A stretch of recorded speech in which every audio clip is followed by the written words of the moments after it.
Hello student, how are you? I hope you are fine at your home. घर पे रहिए, सुरक्षित रहिए, be safe and do your studies regularly. Okay? आप सभी को पता है फर्स्ट पीरियोडिकल टेस्ट अब हमारे होने जा रहे हैं। तो आज की जो क्लास है हमारी, उस क्लास में हम एक रिवीजन क्लास लेके चल रहे हैं जो सब्जेक्टिव बेस पे नहीं है, ऑब्जेक्टिव बेस पे हम करेंगे। ऑब्जेक्टिव बेस मतलब हमें MCQ, fill in the blanks, true and false जो मैंने पीरियोडिकल टेस्ट में आपको अकाउंटेंसी के पेपर में दिए, हम वो सॉल्व करेंगे। कुछ सब्जेक्टिव हम आप पढ़ लोगे, हमारे जो मेन वीडियोस आ रहे हैं अपने यूट्यूब पे जो अपन चल रहे हैं, या हम जो क्लास में लाइव क्लास में आपको बता रहे हैं, वो अपने एक सब्जेक्टिव टॉपिक चल रहा है, न्यूमेरिकल सम। जैसे इंटरेस्ट ऑन कैपिटल मैंने आपको लास्ट बताया था, ठीक है ना। बट 2 दिन हम हमारे रिवीजन को भी देते हैं ताकि आप जब पीरियोडिकल टेस्ट दें तो आप अच्छे मार्क्स अचीव कर सकें। सब्जेक्टिव पेपर है क्योंकि आपके लिए ऑब्जेक्टिव पेपर नहीं है, ठीक है। तो सबसे मेन चीज, जब भी मैं रिवीजन आपको करवा रहा हूं, मैंने आपको पहले भी एक चीज कह रखी है, सिर्फ आपको मेरी बात को ध्यान से सुनना है और अपना पूरा ध्यान आपको अपनी नोट्स कॉपी में रखना है, क्योंकि ये जो भी मैं आपको थ्योरीज वगैरह बता रहा हूँ, वो थ्योरीज वगैरह जो है वो जनरली हमारी नोट्स कॉपी में से करके चलेंगे। ओके, तो नोट्स कॉपी ओपन रखिए। So okay, we are going to revision of chapter first, that is general introduction of partnership. सबसे मेन चीज, सबसे पहली चीज, जितनी भी पार्टनरशिप अपनी फॉलो होती है वो सब Indian partnership act, Indian partnership act 1932 के रूल्स एंड रेगुलेशन को फॉलो करते हुए अपने बिजनेस को ऑपरेट करती है। तो सबसे पहला क्वेश्चन क्या हो गया अपने पास में कि which act will be implement in Indian partnerships? हमारा आंसर होगा इंडियन पार्टनरशिप एक्ट 1932। 1932 में अपने इंडियन पार्टनरशिप 1932 में आया, बट ये फोर्स में किस दिन आया था? It's come into force on 1 अक्टूबर 1932। थोड़ी इंपॉर्टेंट चीजें रहेंगी आपके ऑब्जेक्टिव क्वेश्चंस के लिए, इसलिए थोड़ा ध्यान देके चलना। 1 अक्टूबर 1932। ओके, नेक्स्ट चीज जो हम एक नॉर्मली बात मान के चलेंगे कि पार्टनरशिप का जो नेचर होता है वो 2 तरह का नेचर होता है। नंबर 1, पहला नेचर अगर मैं लेके चलूंगा तो वो नेचर होगा अपने पास, नेचर ऑफ पार्टनरशिप की हम बात करेंगे, नेचर ऑफ पार्टनरशिप।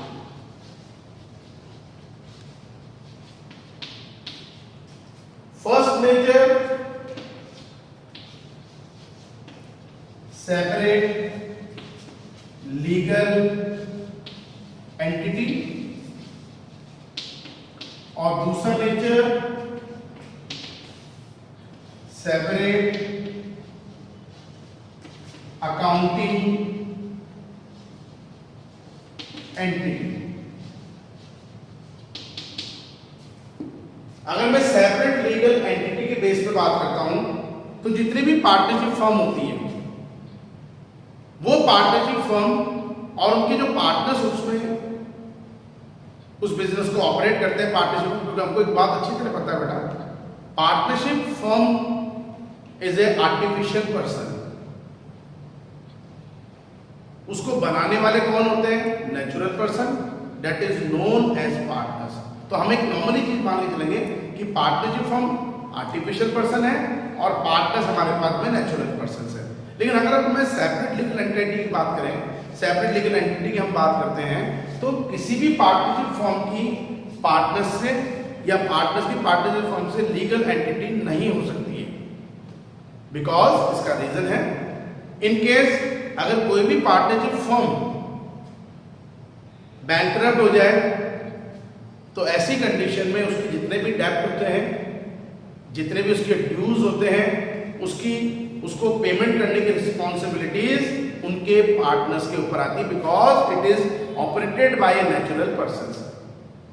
तो सेपरेट लीगल एंटिटी के बेस पे हमने क्या क्लियर कर लिया, सेपरेट लीगल एंटिटी के बेस पे no separate legal entity in partnership firm as well as their partners. Okay, but अगर मैं अकाउंटिंग एंटिटी की बात करूं तो अकाउंटिंग एंटिटी के बेस पे दोनों की लीगल एंटिटी अलग अलग होती है।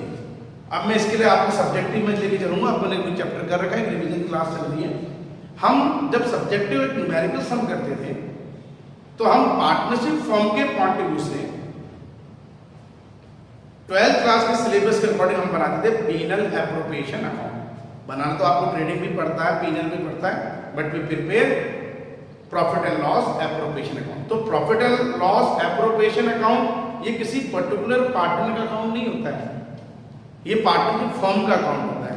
बट दूसरा अकाउंट जब हम प्रिपेयर करते हैं पार्टनर्स कैपिटल अकाउंट और पार्टनर्स करंट अकाउंट, ये नेचुरल पर्संस का अकाउंट होता है। तो अगर मैं अकाउंटिंग एंटिटी के बिहाफ पे बात करता हूं तो दोनों की सेपरेट जो अकाउंटिंग एंटिटी है वो डिफरेंट है, बिकॉज पार्टनरशिप फर्म के पॉइंट ऑफ व्यू से हमको कौन सा अकाउंट मेंटेन करना पड़ रहा है, that is a trading account, profit and loss account, profit and loss appropriation account and balance sheet. But अगर हम पार्टनर्स के पॉइंट ऑफ व्यू से बात करें तो उसके पॉइंट ऑफ व्यू से आपने मेंटेन करा है पार्टनर्स कैपिटल अकाउंट और पार्टनर्स करंट अकाउंट। तो नेचर ऑफ पार्टनरशिप के बेस पर अगर मैं चल रहा हूं तो लीगल एंटिटी के बिहाफ पे पार्टनरशिप फर्म और पार्टनर्स की लीगल एंटिटी अलग अलग नहीं हो सकती है, दे haven separate legal entity. Okay, but accounting entity के बिहाफ पे चलूं तो they have separate accounting entity, because आपको पार्टनरशिप फर्म के पॉइंट ऑफ व्यू से अलग अकाउंट मेंटेन करने पड़ेंगे और आर्टिफिशियल पर्सन के पॉइंट ऑफ व्यू से अलग अकाउंट मेंटेन करें और natural person that is partners के पॉइंट ऑफ व्यू से अलग account. Okay, that is partners capital और करंट अकाउंट। क्लियर है? नेक्स्ट पॉइंट जो हम डिस्कस करेंगे वो अपने पास कंडीशन क्या बन के चल रही है कि जब कोई भी पार्टनरशिप फर्म चल रही है कलेक्टिवली, इनको क्या बोला जाएगा, जब पार्टनर्स कलेक्टिवली हो जाएंगे तो पार्टनर जब कलेक्टिवली काम करते हैं, कलेक्टिवली जब फॉर्म में आते हैं, that is known as a partnership form. तो पार्टनर जब कलेक्टिवली होकर मिल गए तो उन्होंने एक फॉर्म बनाई, that is a partnership form. और अगर मैं इंडिविजुअली बात करूं, अगर मैं पार्टनर्स के मेंबर्स बोल रहा हूं, आप एक तरह से अगर कोई भी पार्टनरशिप को चलाने वाले मेंबर्स कलेक्टिवली हो जाते हैं तो वो पार्टनरशिप फॉर्म बन जाती है, और अगर वो सेपरेट होते हैं तो they are known as a partner. Okay, clear? No doubt. अब एक इंपॉर्टेंट क्वेश्चन जो अपने पास आ रहा है वो ये होता है कि पार्टनर्स की जो लीगल एंटिटी होती है या पार्टनर्स की जो लायबिलिटीज होती हैं वो लिमिटेड में होती है या अनलिमिटेड में होती है? पार्टनर्स की जो लायबिलिटीज होती है, एक बात अपन करें, एक होती है ऑर्डिनरी पार्टनरशिप फर्म और एक होती है अपने पास में एक्स्ट्रा ऑर्डिनरी पार्टनरशिप फर्म, जिसको हम बोलते हैं limited liabilities partnership, that is LLP। तो अगर मैं लायबिलिटीज की बात करता हूं तो ऑर्डिनरी पार्टनरशिप फर्म है, अगर ऑर्डिनरी मेरी पार्टनरशिप फर्म है तो उसकी लायबिलिटीज अनलिमिटेड होती है। उसका रीजन ये होता है कि पार्टनर्स को अगर इनकेस कोई भी पार्टनर फर्म हमारे पास में बैंकरप्ट हो जाती है तो ऐसी कंडीशन में उसकी लायबिलिटीज पार्टनर्स के ऊपर आ जाती है, डेब्ट वगैरह पार्टनर्स को पे करने पड़ते हैं। ओके, ड्यूज मनी पार्टनर्स को पे करने पड़ते हैं। तो ऑर्डिनरी पार्टनरशिप है unlimited liabilities, but extra ordinary partnership firm या आप इसको नाम देंगे लिमिटेड लायबिलिटी पार्टनर्स है, लिमिटेड लायबिलिटीज, बिकॉज क्योंकि लिमिटेड लाइफ नाम ही लिमिटेड लायबिलिटी पार्टनरशिप है। तो अगर पार्टनरशिप फर्म हमारे पास में अगर इंस्टॉलमेंट भी हो जाती है या मान लीजिए बैंकरप्ट भी हो जाती है तो ऐसी कंडीशन में उनके जो पार्टनर्स होते हैं उनके ऊपर कोई रिस्पॉन्सिबिलिटी नहीं है कि उनके डेब्ट को पेमेंट करें। ओके, क्लियर है? ये अपने पास पॉइंट हो गया। नेक्स्ट पॉइंट हम जो डिस्कस करके चलेंगे, minimum number of partner and maximum number of partner. अगर एक नॉर्मल बात करें, जैसा आप लोग सब चीज पढ़ मैंने आपको नोट्स वगैरह में अवेलेबल करा रखे, लेकिन हम एक ऑब्जेक्टिव पेपर की जब बात कर रहे हैं तो आपके पास में MCQ, fill in the blank, true and false में जनरली ये चीजें चलेगी। जैसे मैं एक क्वेश्चन आपसे बोलूं, ट्रू एंड फॉल्स में partners have limited liabilities in a partnership firm. It is a true or false? It is a false. But in the condition of LLP, it is a true. Okay, तो ये छोटी छोटी चीजें होंगी वो आपको ध्यान देनी पड़ेगी.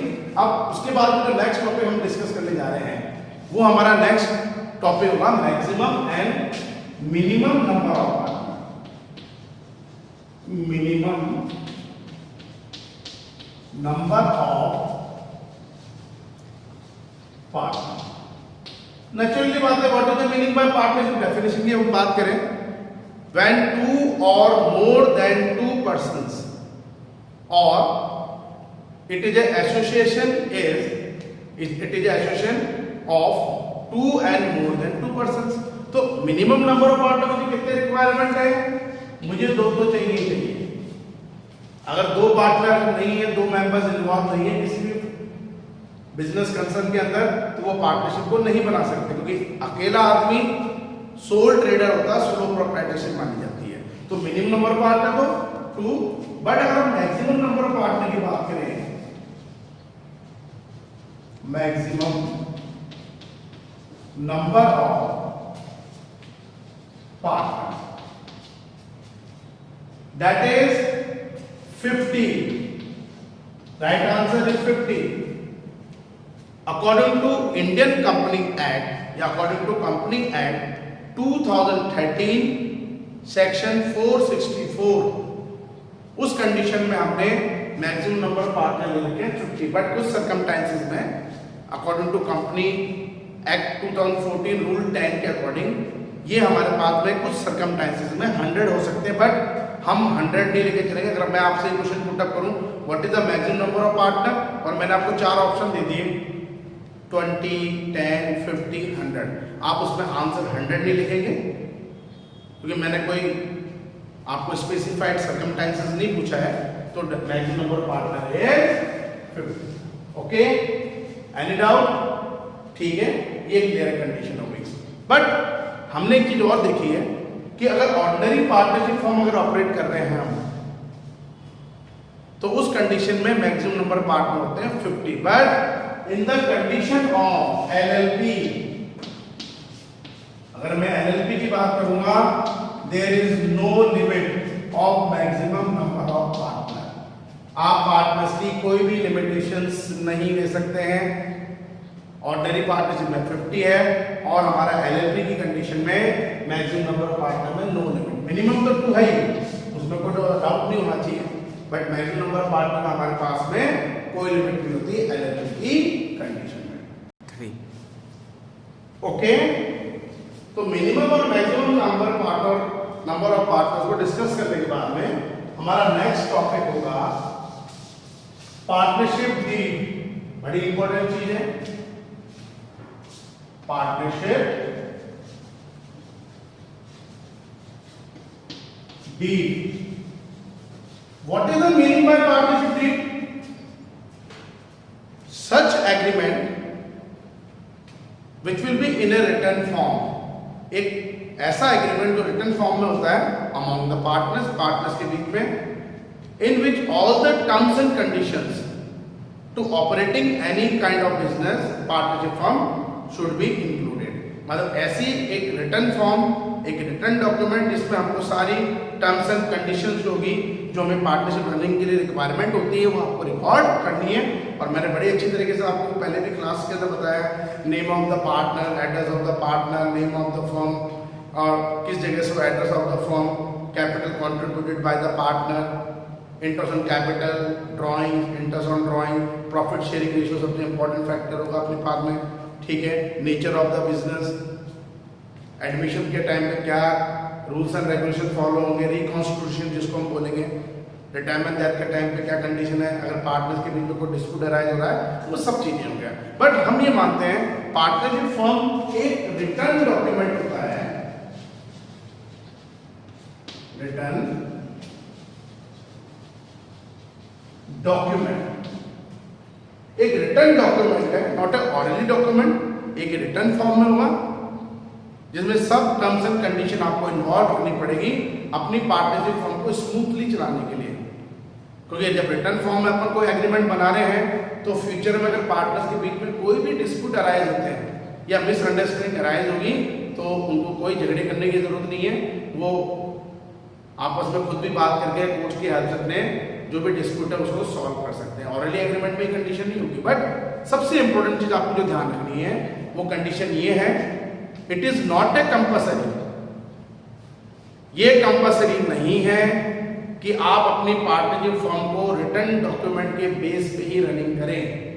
अगर आप पार्टनर्स के बीच में बहुत अच्छी अंडरस्टैंडिंग है, उनको लगता है नहीं हमारे बीच में कोई डिस्प्यूट अराइज नहीं होगा, फ्यूचर में हमारे बीच में कोई मिसअंडरस्टैंडिंग अराइज नहीं होगी, तो वो अपनी पार्टनरशिप फॉर्म को लॉन्ग टर्म के लिए भी ऑरली एग्रीमेंट के बिहाफ पे रनिंग कर सकते हैं, उसमें कोई प्रॉब्लम नहीं है। It is not a compulsory, ये कोई कंपल्सरी नहीं है कि partnership form should B in A return form.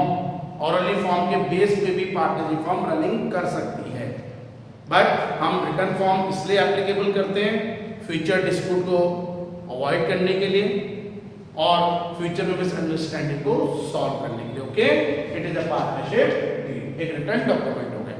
Okay, अब मेन कंडीशन क्या होगी, रिटर्न डॉक्यूमेंट का होने का मतलब आपकी फॉर्म रजिस्टर्ड हो गई है, आपकी एक फॉर्म जो है वो रजिस्टर्ड हो गई। अब डिफरेंस में भी मैं बात मानता हूं, अगर आप कोई ऑर्डिनरी फॉर्म चला रहे हैं, नॉर्मल फॉर्म अगर आप रनिंग करेंगे पार्टनरशिप फॉर्म, तो रजिस्ट्रेशन कराना अपने लिए कोई कंपल्सरी नहीं है, ये कोई नेसेसरी नहीं। मैंने अभी एक चीज बोली है कि जरूरी नहीं कि रिटर्न डॉक्यूमेंट के बेस पे पार्टनरशिप फॉर्म रनिंग करें, आप ऑरली फॉर्म पे भी पार्टनरशिप फॉर्म को चला सकते हैं। तो रिटर्न डॉक्यूमेंट ठीक है, बात मानते हैं, लेकिन जरूरी नहीं है, it is not a compulsory. Okay, आपको ये करना है। अगर मैं मान लो आपको ये चीज पूछूं, अगर मैं आपको क्वेश्चन दे रहा हूं कि it is necessary, is it necessary that partnership form in A return form, आपका आंसर होगा नो, नहीं सर, क्योंकि ये जरूरी नहीं है, हम ऑरली फॉर्म पे भी अपनी पार्टनरशिप फॉर्म को रनिंग कर सकते हैं। ओके, क्लियर है। लेकिन मैंने अभी भी क्या बोला है, एक रिटर्न डॉक्यूमेंट का मतलब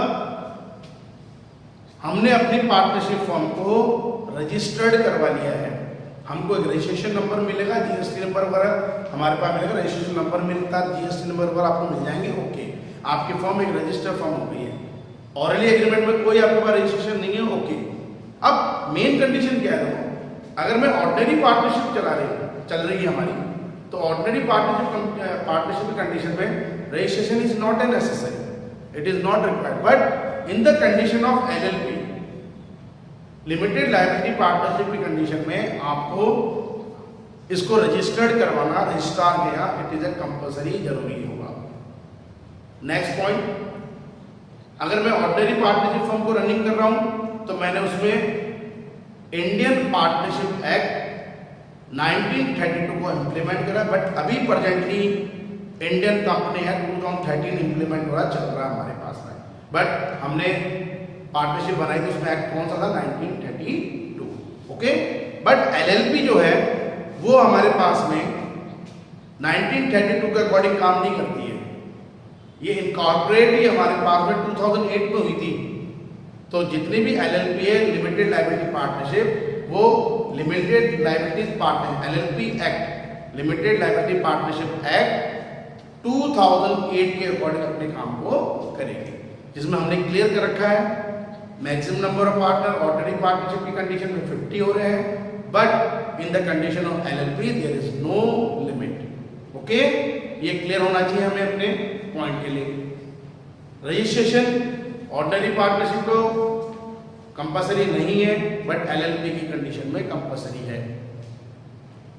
मैक्सिमम नंबर ऑफ पार्टनर हमारा ऑर्डिनरी पार्टनरशिप में 50 है, जबकि एलएलपी में हमारे पास में कोई कंडीशन नहीं है। ऑर्डिनरी पार्टनरशिप 1932 के अकॉर्डिंग अपने बिजनेस को ऑपरेट करती है, और LLP act, limited liability partnership act 2008 के अकॉर्डिंग अपने पार्टनरशिप फॉर्म को ऑपरेट करेगी।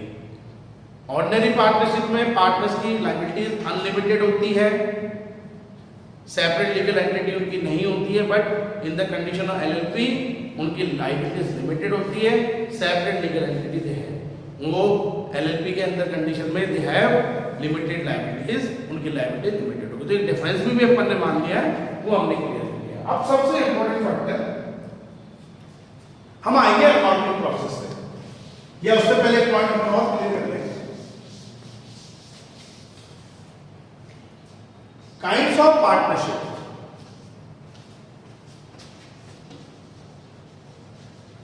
रिवीजन में करवा रहा हूं आपको, मैंने अभी भी कहा मैं इतना नहीं लिखूंगा।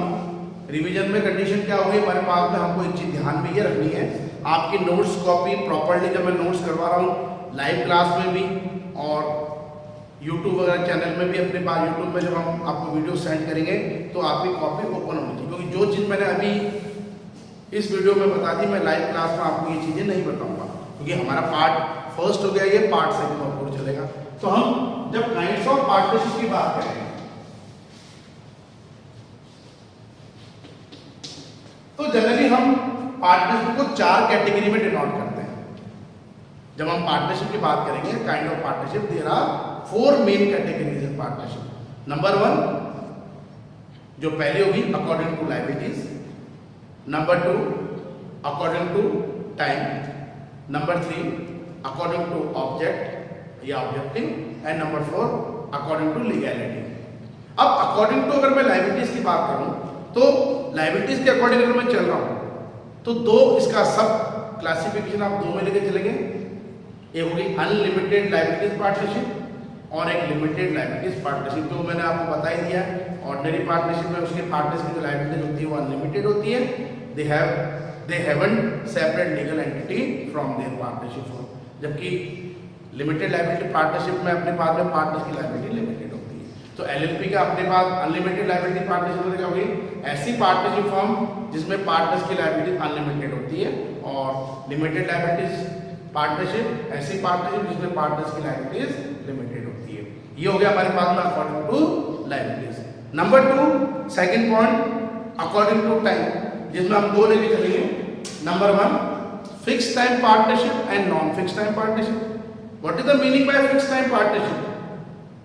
Particular partnership, such partnership should be operated their partnership firm according to particular time duration, according to fixed time duration, that is known as a fixed time partnership। ऐसी पार्टनरशिप जो किसी फिक्स टाइम ड्यूरेशन के लिए ही बनाई जाती है, 1 साल 2 साल 3 साल, जैसे वो डेट एक्सपायरी हुई 2 साल के उन्होंने पार्टनरशिप फॉर्म बना, एक्सपायरी हुआ ऑटोमेटिक पार्टनरशिप फॉर्म डिसॉल्व हो जाएगी। और एक होता है नॉन फिक्स टाइम पार्टनरशिप, ठीक है, जब तक हमारे बीच में अंडरस्टैंडिंग बनी हुई है, कोई टाइम फिक्स नहीं करा हमने, जब तक हमारी पार्टनरशिप चल रही है नॉन फिक्स टाइम पार्टनरशिप, कोई अपने पास में टाइम नहीं, एक्सपायरी नहीं होती, कोई फिक्स पर्टिकुलर टाइम ड्यूरेशन के लिए नहीं बनाई जाती है।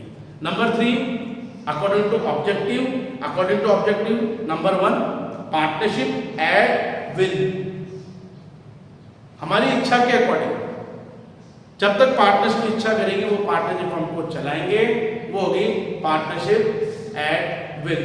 कि जब पार्टनर्स अपनी विल पावर के बेस पे, अपनी अंडरस्टैंडिंग के बेस पे जब तक उनको पार्टनरशिप चलानी होगी वो partner, this kind of partnership should be operated by the partner according to their will, is known as अपने पास partnership at will. Number 2 particular partnership या स्पेसिफिक पार्टनरशिप।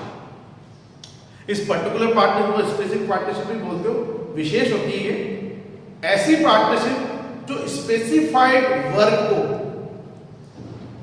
ऑपरेटेड करने के लिए या किसी स्पेसिफाइड टाइम ड्यूरेशन के लिए, स्पेसिफाइड टाइम ड्यूरेशन में ऑपरेट करने के लिए जब बनती है, that is known as a particular partnership. इसमें 2 कंडीशन है, या तो स्पेसिफाइड टाइम चलेगा या स्पेसिफाइड वर्क चलेगा। जैसे वो टाइम खत्म हुआ, स्पेसिफाइड टाइम, पार्टनरशिप खत्म हो जाएगी, या स्पेसिफाइड वर्क के लिए उन्होंने पार्टनरशिप करी है तो जैसे वो वर्क कंप्लीट होगा पार्टनरशिप फॉर्म डिसॉल्व हो जाएगी। जब मैं एग्जांपल मैंने बताया था, जैसे अपने जितने भी कॉन्ट्रैक्टर्स वगैरह होते हैं, जो बिल्डर्स वगैरह होते हैं, वो किसी पर्टिकुलर प्रोजेक्ट के लिए ही अपनी पार्टनरशिप को करते हैं। जैसे वो प्रोजेक्ट एंड होगा, रोड का काम, वो प्रोजेक्ट लिए उन्होंने रोड बनाने का कॉन्ट्रैक्टर ने एंड हुआ, प्रोजेक्ट एंड, पार्टनरशिप फॉर्म खत्म।